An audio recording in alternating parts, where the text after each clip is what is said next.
One and now on some politics. A number of us are now privy to a letter which has been circulating regarding the state of BBI in the Mount Kenya region. It came from Senate Majority Leader, that is Uhuru Kangata, and our reporter Kennedy Mureithi is standing by with the Court Secretary General on matters of politics. Kennedy Mureithi, over to you on the latest.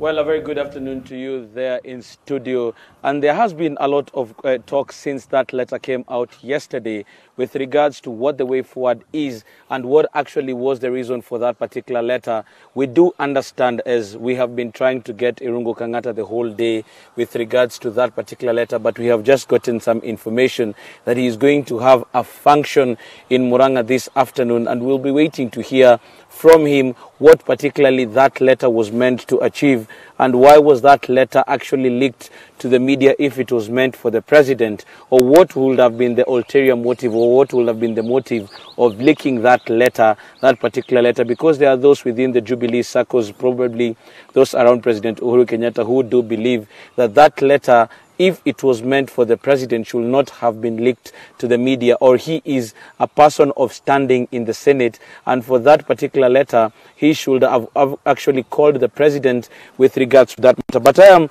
joined by Court Secretary General Francis Atwoli to just hear his views. You're one of the proponents of the BBI, and such a letter coming out at this particular time.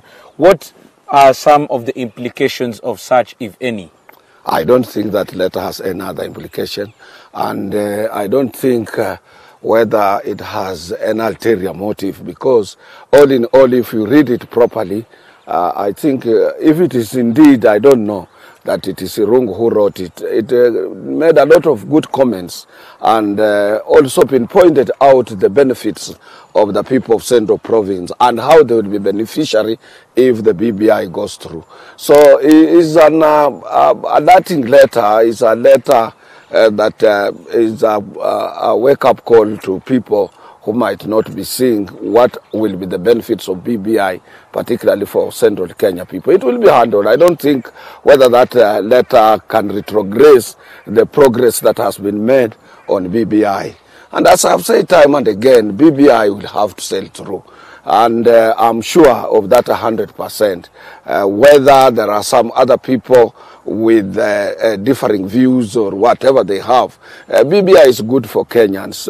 It is the only vehicle that can propel Kenyans to peaceful coexistence as Kenyans. But what we want in this country is peace. There are also some views that are coming up, and the view is that probably it is the government that have actually released this letter so that the people of Mount Kenya could be able to see what benefits they stand to gain or what benefits they stand to lose if the BBI does not pass. Could it be one political move that could have been made to make them know? No, I don't know about that, because I'm not the author of the letter, and the letter was not meant for some of us or whoever, though it was made public. It's a letter that, if indeed it came from Kangata Irungu, was addressed to His Excellency the President. Maybe people might question why was it leaked. I don't know about that. But to me, when I went through that letter, I didn't say anything ulterior about it. It was alerting the Mount Kenya people how beneficiary they will be. And it is up to them. We have said all these changes that we are yearning for, all these changes we are fighting for, the people who will benefit mostly will be Central Kenya people. With us, we are used to any type of condition. We people from Western Kenya, we people from Nyanza, the people from Coast. There is nothing that after, if somebody didn't hear us properly, that we will lose. Because we have never had the top leadership in this country and so on. So for the Mount Kenya people must take it serious upon themselves and know that where His Excellency the President is trying to lead them to is the only peaceful end. Then our business editor is the one who's reading the news, that is Julian Samboko, and there is this question that I know he will punish me if I did not ask you, and it is with regards to the taxes. Remember, Parliament just the other day passed to the return to the 30% and all this.